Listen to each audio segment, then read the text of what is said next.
لا حول ولا قوة إلا بالله العلي العظيم.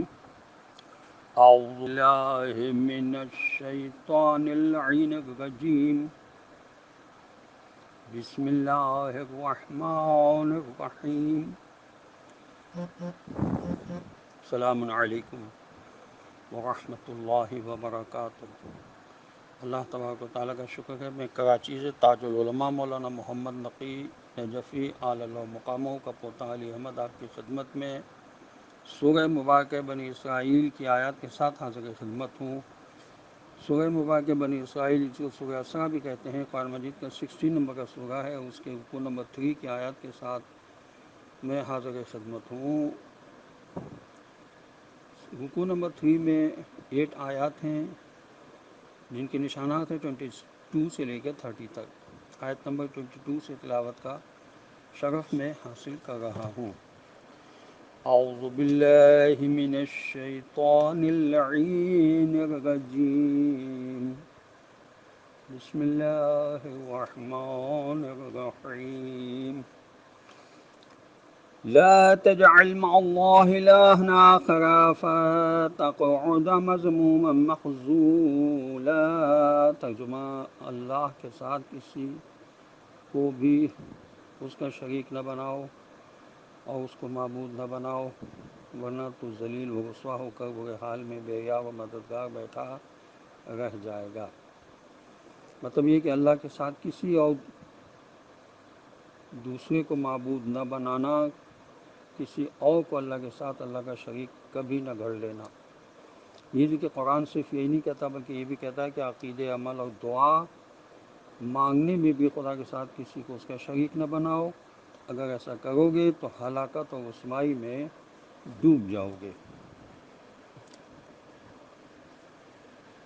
آیت نمبر 23.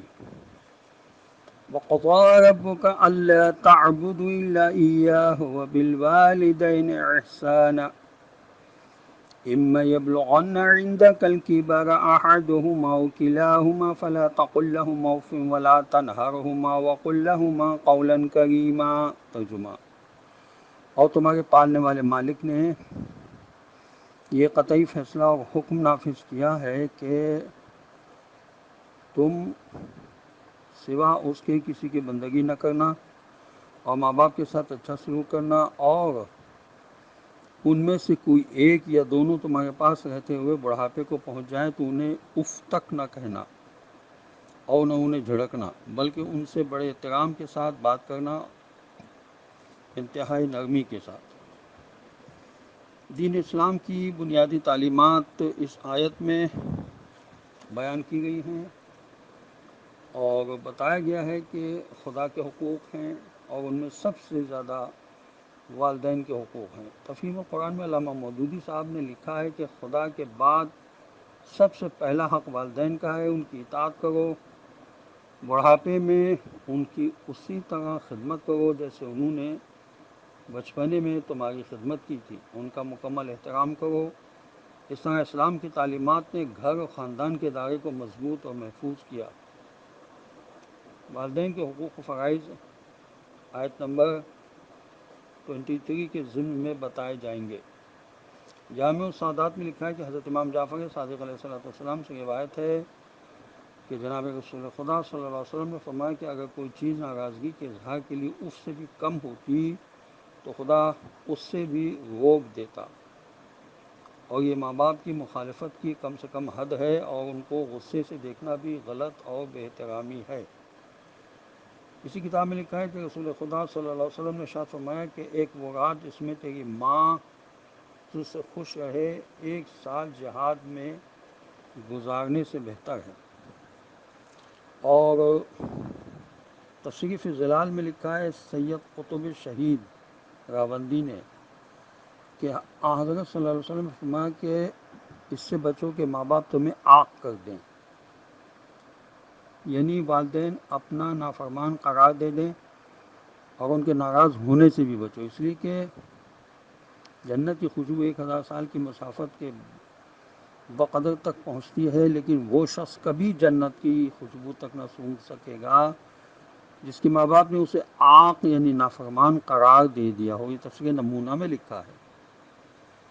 جناب رسول خدا صلی اللہ علیہ وسلم نے ایک شخص کو دیکھا جو اپنی ماں کو کندھوں پر بٹھا کر طواف کروا رہا تھا. اس نے اس کی حضور صلی اللہ علیہ وسلم کیا میں نے اپنی ماں کا حق ادا کر دیا؟ حضور اکرم صلی اللہ علیہ وسلم نے ارشاد فرمایا نہیں، اس عمل سے تو نے وضع حمل کے وقت اس کی ایک آہ کا بھی حق ادا نہیں کیا. یہ تفسیر فی ظلال میں سید قطب شہید نے لکھا ہے. تفسیر الثقلین میں لکھا ہے کہ کسی نے حضرت امام موسیٰ کاظم علیہ السلام سے والدین کے حقوق دریافت کیے تو امام علیہ السلام نے فرمایا ماں باپ کو ان کے نام سے نہ پکارو، یہ نہ کہو ابا جان امی جان وغیرہ، ان کے آگے آگے نہ چلو، ان سے پہلے نہ بیٹھو، کوئی کام ایسا نہ کرو کہ جس کی وجہ سے لوگ انہیں برا بھلا کہیں. جناب رسول خدا صلی اللہ علیہ وسلم نے ارشاد فرمایا کہ وہ شخص خاک میں مل گیا جس نے اپنے والدین کو پایا اور ان کی خدمت کر کے جنت حاصل نہ کر لی. جس فرمایا جنت ماں کے قدموں کے نیچے ہے. زندگی میں ان کی جان و مال سے خدمت کرے، دل سے ان کی تعظیم کرے، مرنے کے بعد ان کی نماز جنازہ پڑھے، ان کے لیے دعا و استغفار کرے، ان سے کیے ہوئے عہد معاہدے اور وعدے جس قدر ممکن ہو پورے کرے، ان کے عزیزوں و دوستوں سے محبت کرے، ان کی عزت کرے اور ان کے ساتھ اچھا سلوک کرے. بڑھاپے میں کسی طرح ان کی خدمت سے ہاتھ نہ اٹھائے، سخت کلامی تو کجا ان کی سختی پر اف تک نہ کرے. ابن مسیب نے فرمایا کہ ان کی سختیوں کو اس طرح برداشت کرے اور اس طرح کلام کرے جیسے ایک خطا کا غلام اپنے سخت مزاج آقا کی سختیوں کو برداشت کرتا ہے اور اس سے گفتگو کرتا ہے. تفسیر الثقلین میں حضرت امام زین العابدین علیہ السلام سے روایت ہے کہ ماں باپ کے طلب کرنے سے پہلے ان کی ضروریات کو پورا کرو، ان کی آواز پر اپنی آواز کو بلند نہ کرو، ان کے ہاتھ سے اپنے ہاتھ کو بلند نہ کرو اور ان کے آگے نہ چلو. ماں باپ کے بعد رشتہ داروں، ہمسایوں اور دوسرے تمام حاجت مندوں کے حقوق ادا کرے.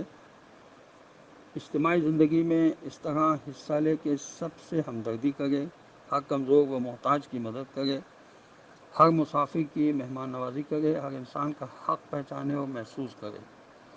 والدین کی خدمت اس طرح کرے کہ گویا وہ اپنا فرض ان کا حق ادا کرائے، ان پر کوئی احسان نہیں کرائے. اگر کسی کی خدمت نہ کر سکے تو اس سے معافی طلب کرے اور خدا سے اس کے لیے دعا کرے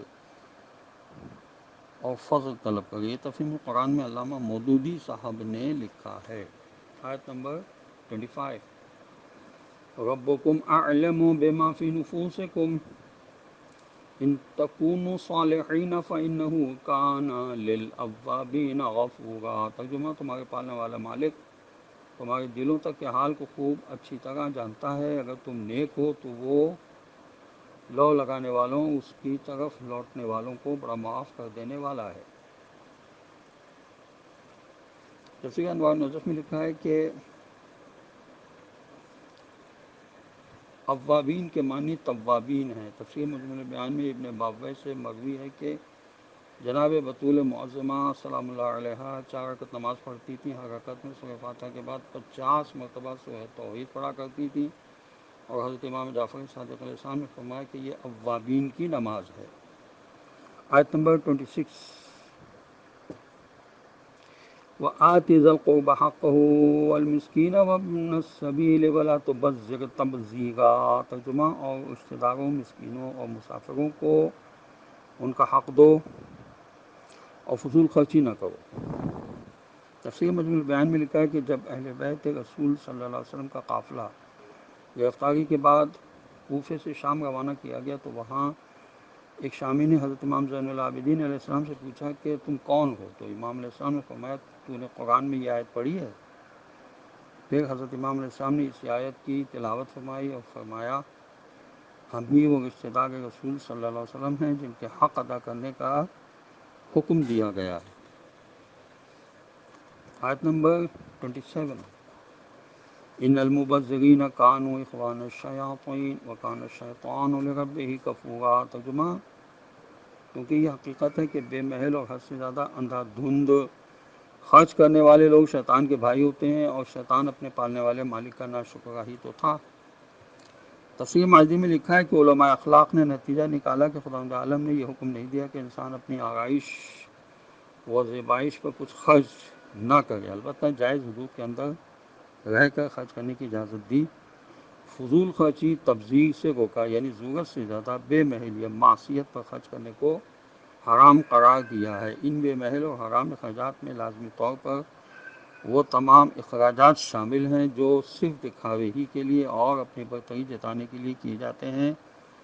خدا وند عالم کا ایسے فضول خرچ لوگوں کو شیطان کہنا کتنی سخت مذمت اور تحقیر ہے۔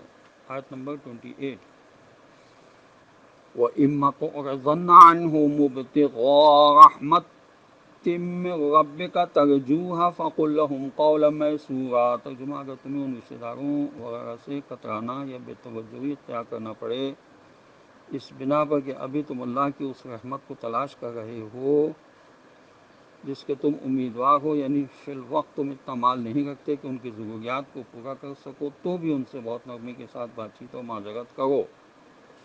تفسیر صافی میں لکھا ہے کہ اس آیت کے نازل ہونے کے بعد اگر کوئی شخص جناب رسول خدا صلی اللہ علیہ وسلم سے کچھ مانگتا تھا اور آپ صلی اللہ علیہ وسلم کے پاس کچھ دینے کے لیے نہیں ہوتا تھا تو آپ صلی اللہ علیہ وسلم فرما دیا کرتے تھے، اللہ اپنے فضل و کرم سے ہم کو بھی رزق دے اور تم کو بھی۔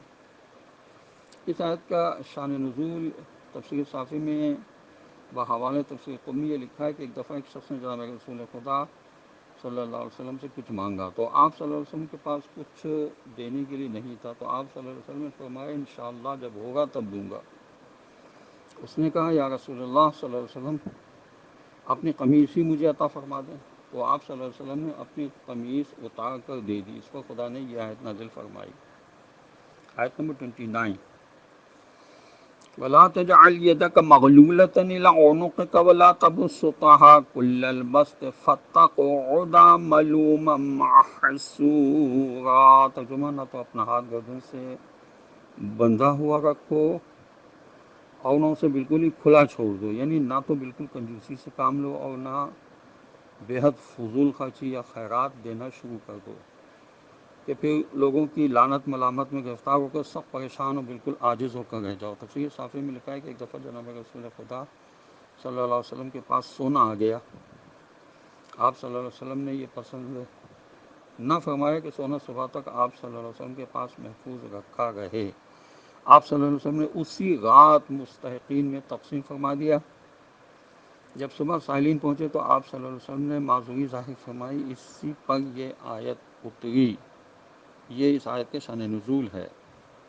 اور تفسیر مجموع البیان میں دوسری روایت یہ ہے کہ ایک یہودی عورت نے اپنے بیٹے کو جناب رسول خدا صلی اللہ علیہ وسلم کی خدمت میں لباس مانگنے کے لیے بھیجا اور بیٹے کو یہ بھی سمجھا دیا کہ اگر حضور صلی اللہ علیہ وسلم معذوری ظاہر کریں تو ان سے ان کی ذاتی قمیص مانگ لینا۔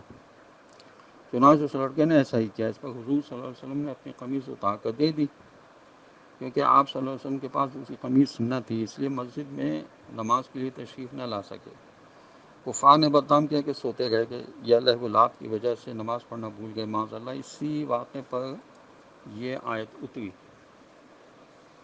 آیت نمبر 30 اس رکوع کی آخری آیت ہے۔ ان ربک یبسط الرزق لمن یشاء ویقدر انہ کان بعبادہ خبیرا بصیرا۔ یہ حقیقت ہے کہ تمہارا پالنے والا مالک جس کے لیے چاہتا ہے روزی کو وسیع کر دیتا ہے اور جس کے لیے چاہتا ہے روزی کو تنگ کر دیتا ہے، کیونکہ حقیقت میں وہ اپنے بندوں کے حالات کو خوب اچھی طرح سے جانتا ہے اور انہیں خوب اچھی طرح سے دیکھ بھی رہا ہے۔ تفسیر کبیر میں لکھا ہے کہ محققین نے اس آیت سے نتیجے نکالے کہ نمبر 1، اللہ نے جو رزق کی تقسیم میں لوگوں میں فرق رکھا ہے اس میں سینکڑوں مصلحتیں ہیں، کیونکہ حکیم مطلق کا کوئی کام حکمت سے خالی نہیں ہوتا۔ نمبر 2، یہ فرق فطری اور خدا ساز ہے۔ نمبر 3، یہ فرق حقیقی برتری یا کمتری کا معیار نہیں بن سکتا۔ نمبر 4، دوسری آیت میں بتایا گیا ہے کہ یہ فرق ہم نے اس لیے رکھا ہے تاکہ ایک آدمی دوسرے کی خدمت کرنے پر مجبور ہو اور اس طرح معاشرے ترقی کر سکے۔ نمبر 5، کائنات میں جو کچھ بھی ہو رہا ہے خدا کی طرف سے ہو رہا ہے، یوں ہی اندھا دھند بے مقصد اور بے مصلحت نہیں ہو رہا ہے، سب کچھ عین حکمت اور مصلحت کے تقاضوں کے مطابق ہو رہا ہے، اس لیے کہ ہر کام وہ ذات کر رہی ہے جو حکیم مطلق ہے۔ شیخ اسلام عثمانی صاحب نے لکھا ہے کہ اس کے علاوہ بعض لوگوں کو خداوند عالم صرف مہلت دینے کے لیے غنی مالدار بنا دیتا ہے، جو اصل میں استدراج ہے، یعنی آہستہ آہستہ خدا کی سزا تک پہنچنا ہوتا ہے۔ خدا ہم کو اپنے اس قانون سے بچائے رکھے۔ خداوند عالم کی بارگاہ میں دعا ہے کہ پروردگار ہمیں قرآن پڑھنے، سمجھنے اور اس پر عمل کرنے کی توفیق نصیب کرے، اور وارث قرآن حضرت امام زمانہ عجل اللہ تعالیٰ فرجہ شریف کے ظہور میں خدا تعجیل فرما دے، اور اللہ ہم کو توفیق عطا فرما دے کہ ہم ان کے اعوان و انصار میں شامل ہو کر اپنی جانوں کا نذرانہ ان کی قدموں پر پیش کر سکیں۔ وآخر دعوانا ان الحمد للہ رب العالمین۔ السلام علیکم ورحمۃ اللہ وبرکاتہ۔ یا خیر الوارثین۔